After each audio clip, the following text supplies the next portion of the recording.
Frequency Podcast Network. Stories that matter, podcasts that resonate. You know, if there is one thing that I learned this week, it's that no matter how weird you think this world is, it can always get weirder in a hurry. But there is bad weird. The things are going to be terribly difficult now weird.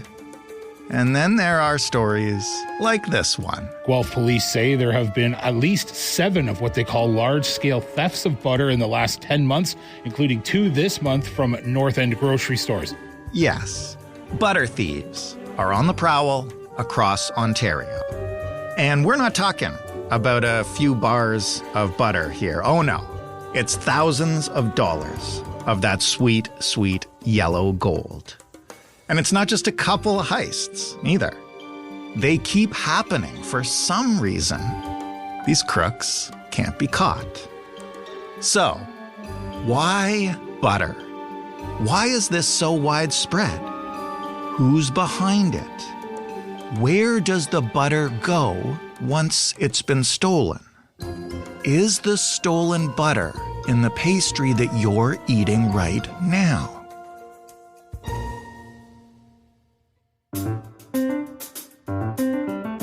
I'm Jordan Heath Rawlings. This is The Big Story. Mark Colley is a general assignment reporter for the Toronto Star and currently the man on the butter beat. Hello, Mark. Hi, Jordan. Maybe you can start with just when did you or somebody else at the Star realize that this wasn't a one-off butter heist? This was a trend that was happening in more places and we need to investigate what's going on here. Yeah. So, I mean, the place where this all starts is Guelph. Guelph police put out a press release in October that mentions that, $930 some odd worth of butter have been stolen from this grocery store. And it's kind of a run-of-the-mill press release other than the fact that there's butter being stolen, and that's weird. But the thing that gets really weird is the longer you read, you come across this paragraph that tells you that there have been 7 large-scale butter thefts in Guelph over the past year.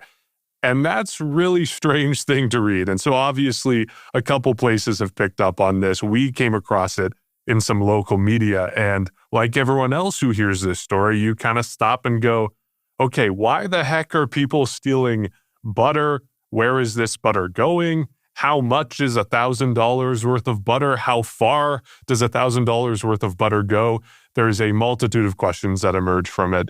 And we had to jump on it. Yeah, well, I'm going to ask you a bunch of those questions. But to start, you mentioned 7 in Guelph. I know there's been some elsewhere too. What do we know about the scale of this? Give us a sense of that. Right. So the number actually now in Guelph is 9. It was 7 when they put out that press release, and then they got a couple more reports. So we're talking about 9 large-scale butter thefts in Guelph. We've also had one in Brantford, which is about an hour south of Guelph, and that was $1,200 worth of butter that was stolen about a week ago in a grocery store there. So it's certainly not an isolated issue. And Guelph police, they use the word large scale, but I already tossed out some of those numbers. It's generally speaking between $900 and $1,000 worth of butter each time. So, I mean, there's been some thefts that are less. There was one that was $300, one that was $500. There's been one that was more. Actually, the first theft that was reported to police was more than $1,000 worth of butter. And of course, you've got that Brantford theft.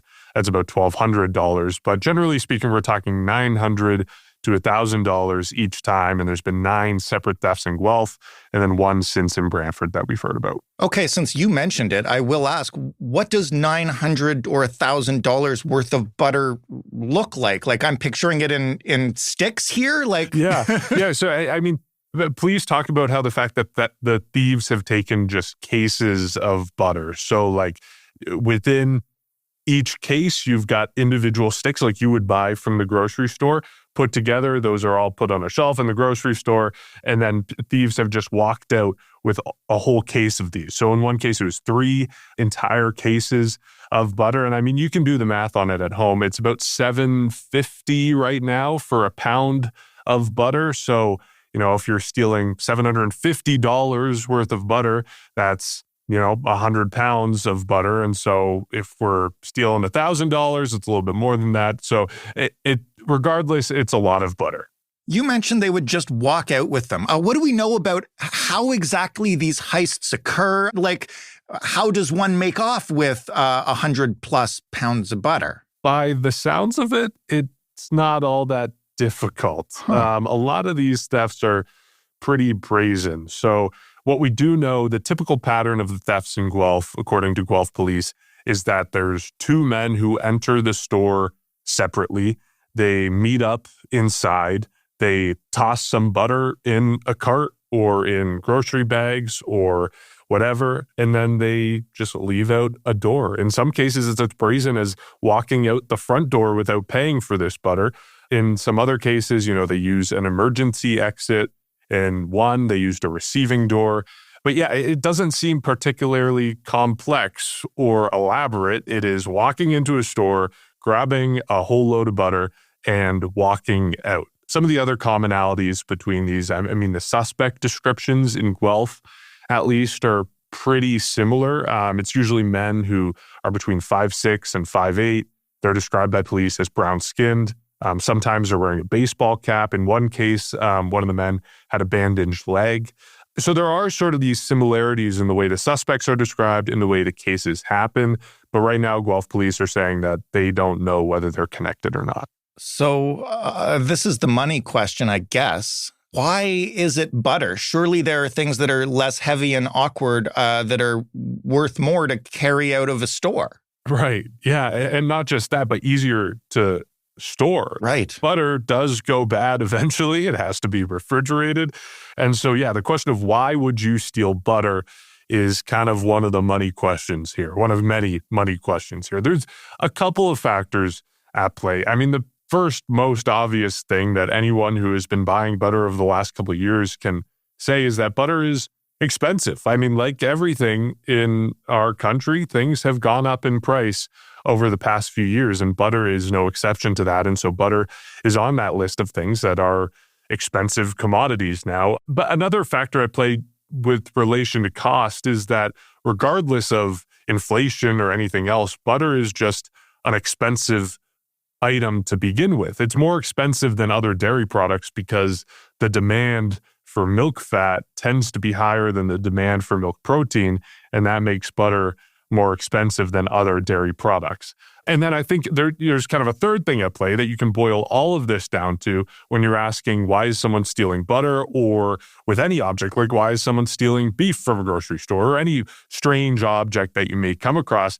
And the answer really is just that there's a market for it. People wouldn't be stealing butter if people weren't willing to pay for butter on the other end of this transaction. And so in some ways, it's no different than any other black market. There is a market for butter, clearly. And so people are going to steal butter because people will pay for butter. Here's another question then, and you mentioned this in your article when you're speaking to people who use a lot of butter, I guess, is why does the type of butter here matter when we're trying to divine a motive for, regardless of the money aspect, what is still a rather strange heist?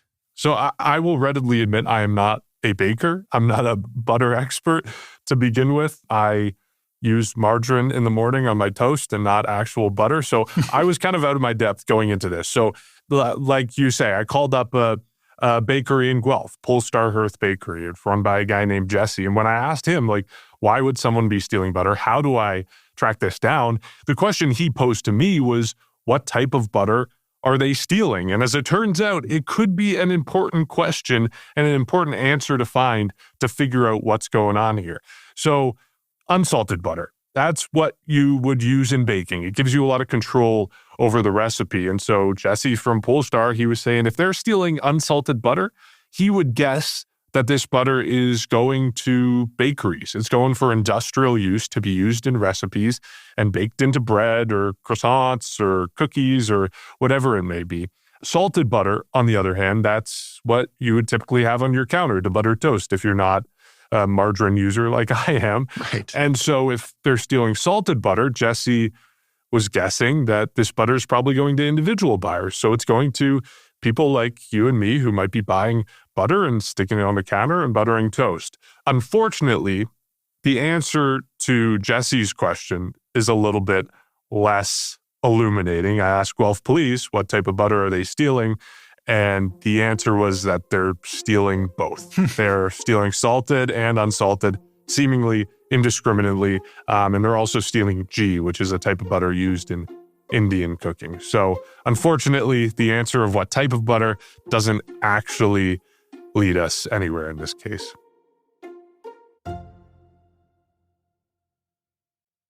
I want to ask you again about logistics, because you mentioned the logistics of the thieves getting out of the store with this kind of stuff. You also mentioned that, butter needs to be kept cold. What would someone do with that butter immediately after stealing it if we're talking about 100 pounds of butter? Like, what kind of timeline are we talking about? Where do you put it? So this part of the investigation, we don't really know. Guelph police haven't shared much past the fact that this butter is being stolen, how it's being stolen, and the fact that they suspect it's going to some sort of black market. But obviously, we know the realities of butter. I mean, you have to refrigerate it. Theoretically, someone could be freezing it and offloading it slowly to, as we talk about individual buyers, you could be driving it directly to a business somewhere in Guelph or in, Windsor or in Sarnia or in Toronto or in Ottawa. You could be driving it directly to a business and selling it right to them, and it gets baked that same day into a loaf of bread. Like, we really don't know what happens immediately after. What we do know is that after these people leave the store, the butter tends to be, in the few cases we have details on this, loaded into a car and driven off. But we talk about the quantity of butter. So Jesse from Polestar, he uses about 100 pounds of butter a week. And as we talked about, a pound of butter going for $7.50 right now. So $750 worth of butter a week. So that gives you an idea of how far this butter would go and who could be using it. But yeah, we really don't know many of the logistics that are happening immediately after that butter leaves the store. You mentioned that police won't say if this is connected, but that some of the suspects at least appear to share similarities. Has anybody been caught? Has anybody been charged? What do we know about any of the alleged crooks? Yeah, so 3 people have been arrested in these thefts, and all 3 of those arrests came from the very first reported theft. That was, as I mentioned, December of last year. It was 8 hours to Christmas Day when, at a grocery store in Guelph, there was 2 men who walked out the front door, loaded butter into a vehicle, and drove off. As Guelph police tell this story, the grocery store reported it to police. Police were proactively deployed to another grocery store in the area that they thought may also be a target. And lo and behold, when they arrived, they found a similar vehicle also being loaded up with butter. And at that point, they arrested the 3 men who were involved. It was a 25-year-old, a 29-year-old, a 40-year-old. All of them were from Brampton. One of them provided a false name to police. They were all charged with theft under $5,000. And then they were all released with a pending court date. That date came, and that court date went, and these 3 men were nowhere to be found. And according to Guelph police, there are now warrants out for their arrest. So we don't actually really know anything from these 3 suspects who have been identified to Guelph police. They probably would have gotten answers to a lot of the questions we're talking about now. Why steal butter? Where does it go? What are the logistics of this? But unfortunately, those suspects have missed their court date. They are now on the run, and they are wanted by Guelph police. Do we know if they might still be out there stealing butter, or are these different people? Yeah, we don't know. So Guelph police say they're treating each of these thefts as distinct events. They can't really say, at least publicly right now, whether they are connected or not. But certainly if you're sitting on the outside looking in and speculating, some of the things add up. Some of the suspect descriptions are similar. The way this butter is stolen is similar. And then you can also ask yourself the question, just how many people out there are stealing butter on the regular? Like, how big could this group be? But no, that's pure speculation. We don't know whether this is connected in any way, whether the suspects are the same or different, or whether they're part of the same group or not. One of the last things that I want to ask you about is just the optics of where this butter goes into whom. And as I was reading your story, I kind of had these images of the old mob movies like Goodfellas, where organized crime is kind of moving stuff into the back of a restaurant and people are buying it at a huge discount out front. And is that happening at a bakery somewhere? Yeah, it could be going to a bakery. We all know kind of the economic pressures that we're all feeling in Canada right now. Restaurants, bakeries, a lot of industries are feeling the crunch of inflation just as much as everyone. And so you can imagine a situation where, a bakery, their margins may be thin and they might be thinking to themselves like, look, if I can get my butter for just a little bit cheaper every month, then maybe I can pay my bills at the end of the month and I can stay open for another month. So you can kind of see this situation where, yes, it makes sense to buy black market butter, but it also may be going to individuals. Guelph police readily point to Facebook Marketplace. If you look up Facebook Marketplace right now, you can probably find a few listings for butter on there, salted, unsalted, G. And so this may be someone who's stealing this butter and flipping it on Facebook Marketplace to individuals, people like you and me, who are buying your butter and, under a lot of the same conditions, again, looking for a lot of these household products that they can get for cheaper because wallets are a little bit tighter right now. So you can see sort of multiple avenues and ways that this butter could be flipped and where it might be going. Last question, because you've mentioned it a few times, that everything is more expensive these days and everybody's feeling the pinch. Is it only butter? Have we started to see any other household items or sort of items that might be a little too expensive for people to afford in a regular budget being stolen at similar scale and resold or whatever? Yes, we definitely have. If you talk to the Retail Council of Canada, they say that retail theft has become a multi-billion-dollar problem in Canada.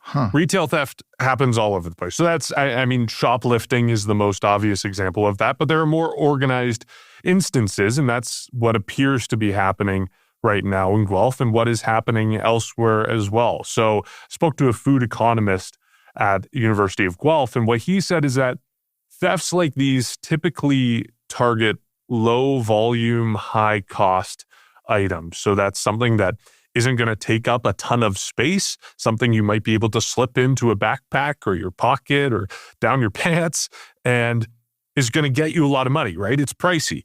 So for food, a common target is beef. It's something that matches that profile of low volume. And yet if you're stealing a steak, it might be quite a pricey grocery item.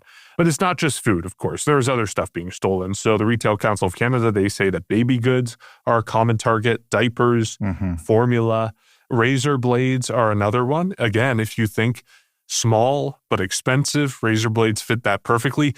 Generally, anything you see extra security measures on in a grocery store or in a store writ large, it's probably a frequent target.